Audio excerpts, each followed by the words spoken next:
Hi everyone, I'm Ashley Miller and I'm here at Internet 2.0. I'm here with Valeen, one of the honorees. Can you please tell us about your business? So my name is Valeen Oseh, and I am the CEO and Chief Product Officer of Tisova, and I'm also the founder of Nwada Ndokwa Foundation, which is pretty much a girl child initiative back in Africa that helps to empower the girl child through mentorship, education, and also introducing them to technology and STEM majors as well. And Fortisova basically is a cybersecurity company that is trying to solve the problems that higher education institutions currently have. I can't say so much about Tisova right now because of some reasons, but definitely you get to learn more about Tisova over time.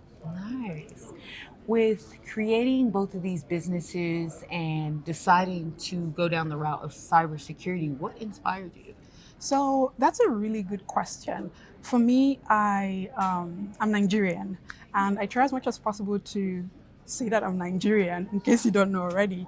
But the reason why I say this is because my origin pretty much defines who I am as a person, and I'm very proud of myself.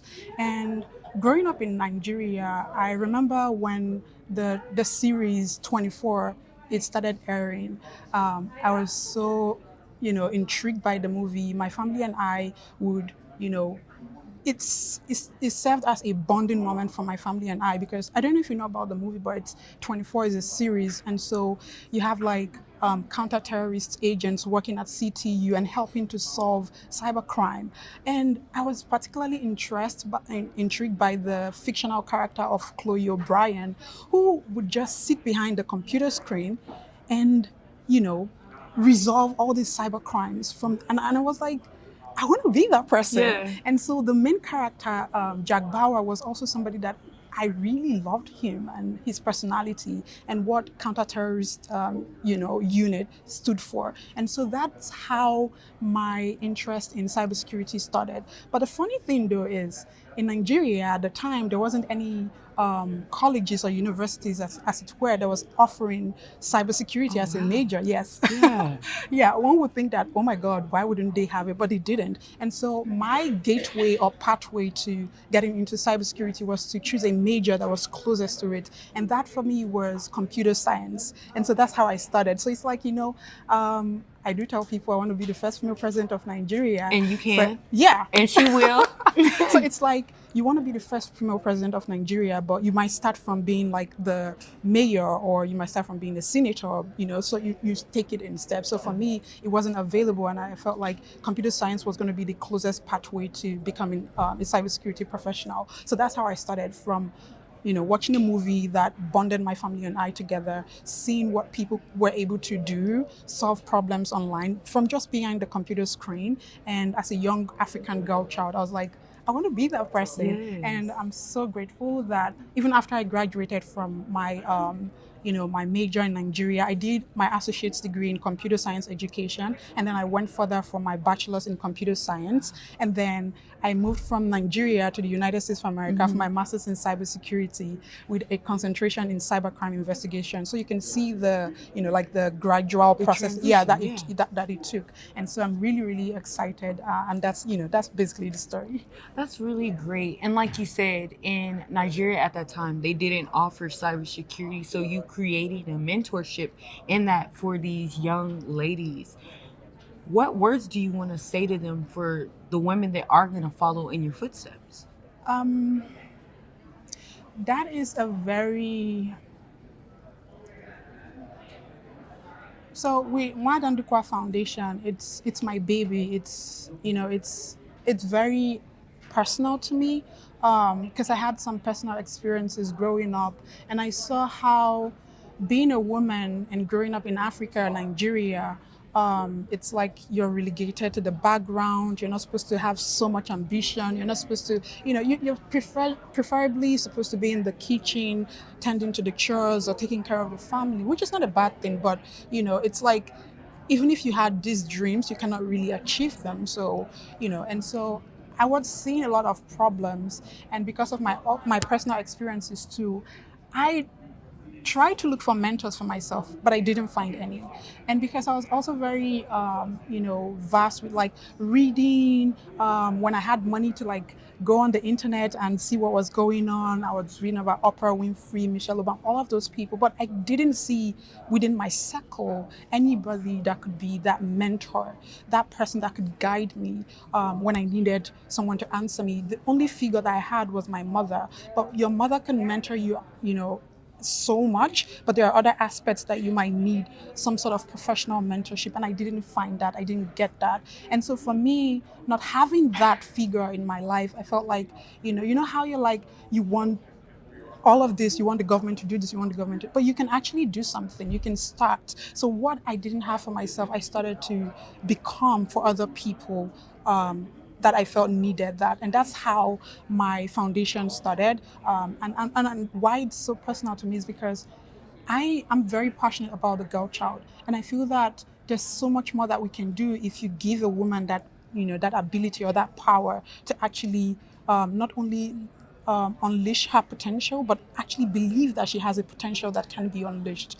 And so that's pretty much what it is. And if you're a woman, if you're a girl child, whether you're African, Nigerian, anywhere or any part of the world that you're from, this is not just a story about me, it's a story about you. It's a story that you should, as you're watching me, tell yourself that I can do it and you can do it. I'm not saying it's going to be easy. It's never been easy for me.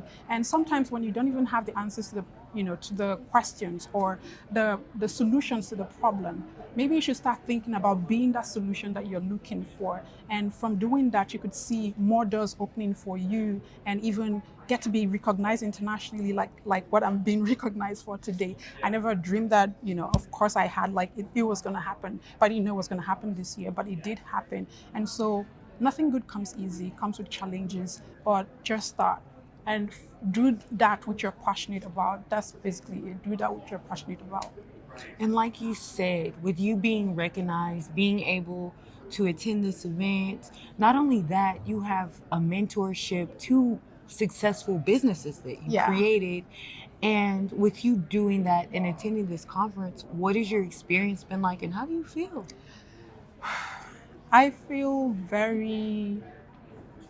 I'm very excited. I feel honored. I feel, happy. And I'm just so excited to be recognized, to be here and meeting a lot of people. And that's the thing. It's one thing is to be awarded. The other thing is to actually network with people, like-minded people. Yes. And I can tell you for a fact, I've seen people from Africa. I've seen someone from Kenya, Cameroon, Nairobi, Nigeria even. And I've seen people from Dallas and different parts of the world. And I'm like, I wouldn't meet these people if I wasn't here, right? So that experience, the exposure, and also knowing that you're being recognized for the good thing that you're doing is just a great, like, this is not monetary. This is fulfilling for me. It's So service yeah, for yeah, you. it makes me feel like I can do more and I shouldn't stop. So I think it's motivational as well for me to keep doing. Yeah. I don't think you should. And even though I am sitting here interviewing you, little do you know the effect that your presence is having. It's so beautiful to not even just have this opportunity, but to hear your words and to be able to just witness you provide that message is such a great thing. So, like myself and the other people watching, what is your social media so we can follow and support you? So my name or my business, you can find me on LinkedIn, all of the social media platforms, Instagram, Facebook, but professionally LinkedIn, Valeen Oseh. Websites, my personal website, valeenoseh.com. And then for Tisova, it's not yet, like I said, there are certain things I can't talk about Tisova right now, but yeah, if you're following me on LinkedIn, then you should be able to see everything else about Tisova. On Nwada Ndokwa, you can see nwadandokwa.com, our website, and you can also see us on Facebook and all of our social media platforms, Nwada_Ndokwa Foundation. You should be able to see that. Or if you don't see it, follow me on LinkedIn, and you should see the links to all of my social media platforms for my businesses and my person. So LinkedIn, guys. And with that being said, thank you so much for your time, your knowledge, your empowerment, and congratulations. What you're doing has made an impact. And in case you don't hear it enough, pat on the back to you. Right, 10,000 young girls in Africa has been mentored so far through my foundation and my initiative. So we're looking to do more in the coming years. So I'm yeah. glad to hear that. And I wish you the best. I can't wait to see what the future has in store for you. Thank you. You're Right? so amazing. I know. Blessings.